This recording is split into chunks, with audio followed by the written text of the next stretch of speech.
Gene says, what do you think about alpha beta theory? Some men claim they are alpha. If a woman is independent, wouldn't he view her as in her masculine? Alpha men seem to like to be in control, yet want their date to be independent. Yet when she is, it's counterintuitive to think to this way of thinking. Well, here's the thing about alpha beta, right? There's a whole bunch of different models out there, and you can pick any model you want to, right? It's kind of like personality types. So there's a book out there that's about, it's called Myers-Briggs, right? It's Myers-Briggs type indicator. There's a whole system around typing people into these 4 different categories, which is pretty good. It's a pretty good system. But there's another one called like the Big Five, right? And then there's like another one where it's like these 4 different kind of classes, and there's like different color codings and stuff like that. And then, there's so many of them, right? And so what you need to do is just pick things that make most sense to you.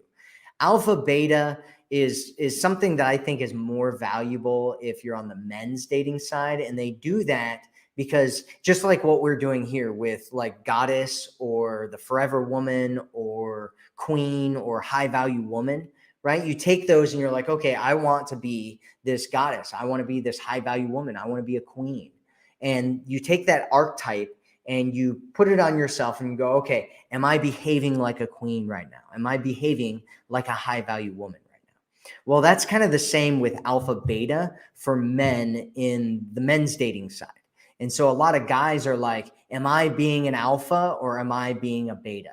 Right. And an alpha is like a guy who takes charge and take no crap from nobody. Right. And he's this strong masculine man. That's the idea behind an alpha. And, you can go back to the animal kingdom and debate, whether alphas exist and all that kind of other nonsense or whatever. It's just an archetype. It's an identity that you can take on. And don't overly complicate things with thinking about it, because it's not that useful, right?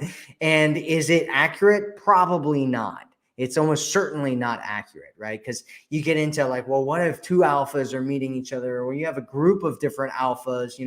Is one of them going to be the alpha, or are all of them alphas, and just all kinds of stuff, right?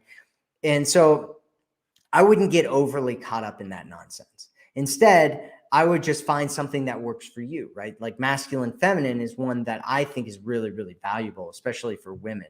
I think that, getting into alpha beta, whether you're alpha beta as a woman or something, or he's alpha beta, I wouldn't jump into that, because I don't think that's overly valuable model of looking at human behavior for women when it comes to dating and relationships.